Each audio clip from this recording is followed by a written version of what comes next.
football, the red zone is where a team has to make small adjustments to ensure victory. As you approach retirement, you also need to make small adjustments to ensure success. This is the Red Zone Retirement Program with registered investment advisor and enrolled agent John Mears of Mears Money Management. Hi. Welcome into the podcast, John, my friend, episode 100. So we have done 100 up downs, suicides, tackling dummies, whatever you want. How you doing, my friend? Doing great. And if you've listened or watched all 100 of them, I'll send you $1. So that is it's a big incentive. But yeah, it just seems that like time flies. I guess as we're having fun when we do this. I'm going to go one further. I'm going to spend John's money. If you've watched the episodes or you want, you can have a copy of his books. We'll send them to you complimentary. So stick around and we'll roll that commercial. You'll see how to get them. Or just click the links in the show description below, and I'll spend his money and send you a copy of his 2 books. Yes. On the house. So let's talk about Social Security. All right. So we're into December. Year's winding down here, John. We got 2 more episodes to go before we head to the new year. And, look, I'm 62. What do I do? Right. That's probably going to be the title of the episode, probably the thumbnail. I'm 62. What do I do? Yeah. Kind of thing. So a lot of people, look, they just want it because they want it, right? And they just want to turn it on. What kind of things have you heard? I love the ones where it's like, hey, the government owes me, it's mine anyway. Yeah. True. But is that the only reason that you just feel the need to turn it on? If that's your reason, then you're not thinking short-sighted. Short-sighted is what I was kind of getting at. Yeah, it's a very complex issue. And one of the things we were talking about as we're discussing this episode was your planning for Social Security. Even if you don't take it at 62, your planning begins at 62. You got to have a reason why. And I do encourage most of my clients to wait or delay, and there's reasons for that, despite what all the YouTube advisors are saying out there. Take it at 62. Which is what we're jumping onto it. We're going to join the conversation, right? So yes.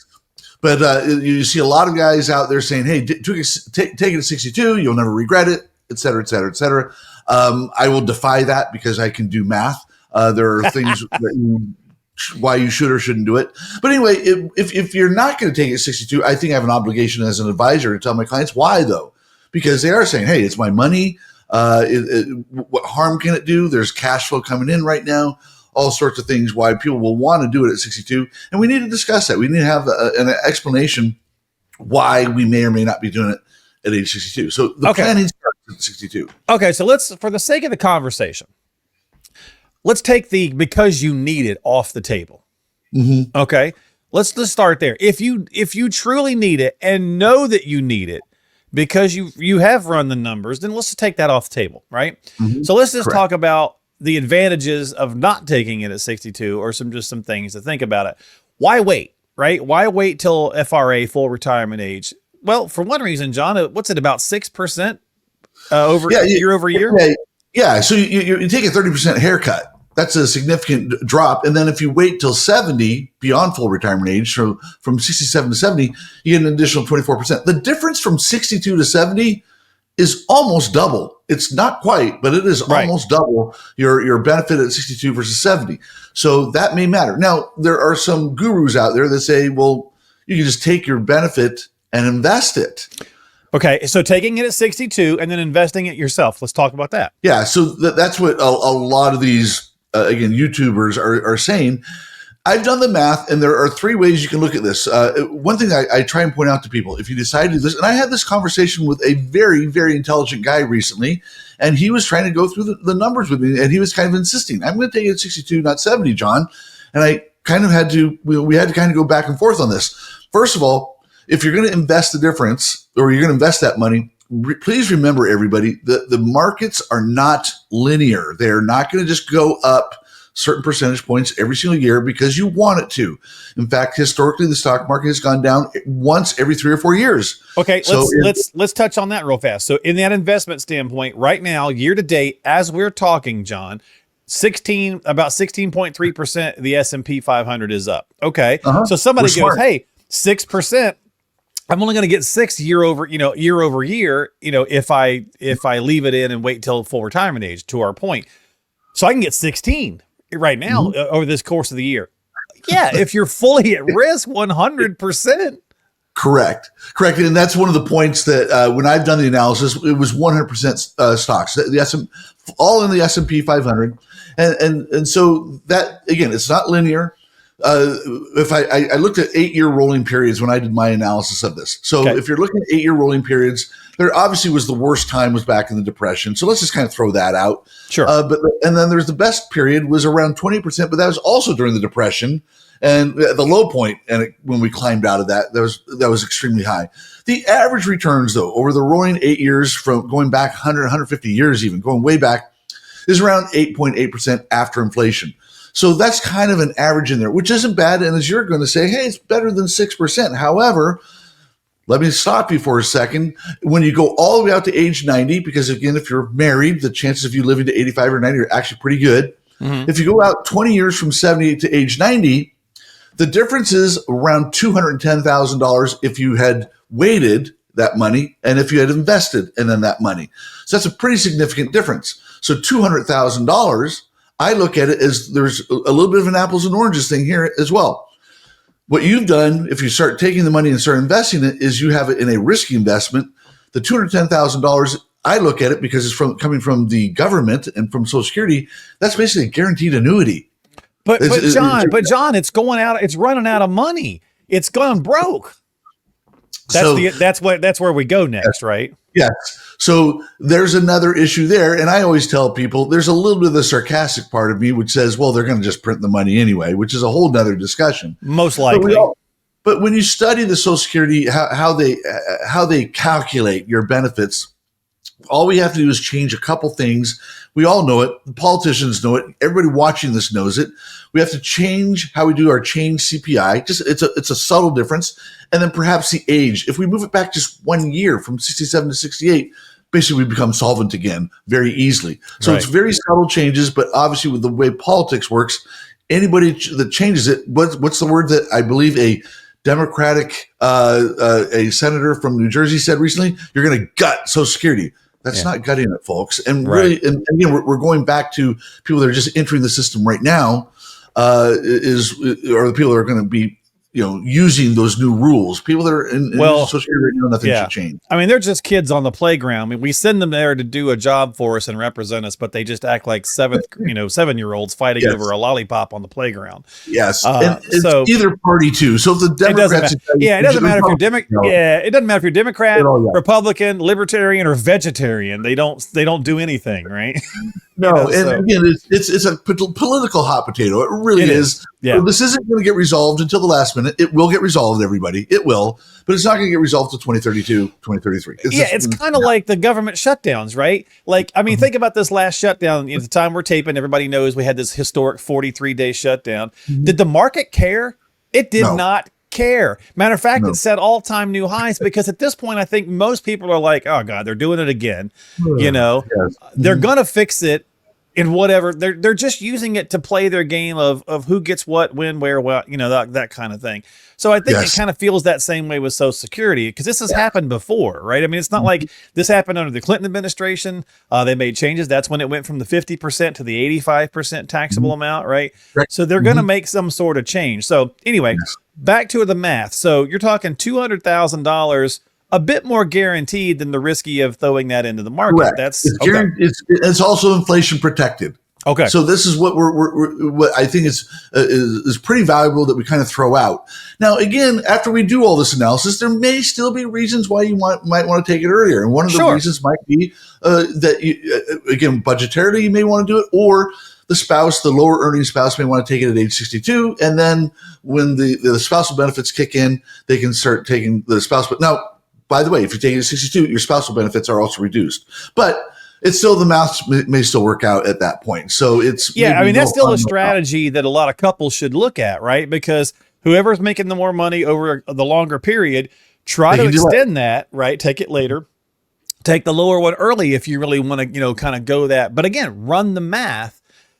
And I think a lot of this conversation, John, that we see popping up is around I'm taking it, but I don't actually need the income, right? Because that's just, to me, that just seems crazy. I get all those other arguments. I really do, but I don't think that they hold up underwater. No, they don't. And that's why I think that if you are, this is Or what hold makes, water. I think, an advisor pretty valuable here, because Right. we will run through multiple scenarios. And I always tell people, I'm not here to be the no person. I'm not going to say, no, you can't take it. I'm just going to explain to you Right. what your options are and what your choices are. If you decide to say, forget it, I'm going to take it to age 62 because that'll fund my African safari, knock yourself out. But that's not what my job is to provide you all the alternatives. The alternatives tend to equate to delaying. One thing that people also forget about when it comes to Social Security at age 62, that actually impacts our ability to do Roth conversions as well, because now we have a different taxable situation. So if you are taking your Social Security and your spouse is taking Social Security, average benefits are $2,000 a year right now. Double that, call it $48,000. That will impact our ability to do Roth conversions, which all I hear from people, how can I do that? We all see these other YouTube videos. How can I do a tax-free retirement?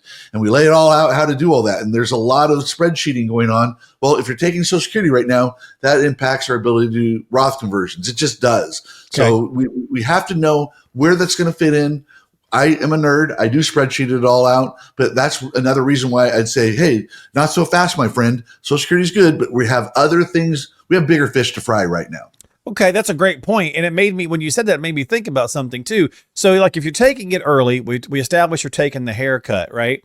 But also at the same time, if you don't need the money and you're pulling your income from other sources because you don't need the money from Social Security, you're taking it from other places, you are increasing the chances of that Social Security being taxed at the highest amount too, right?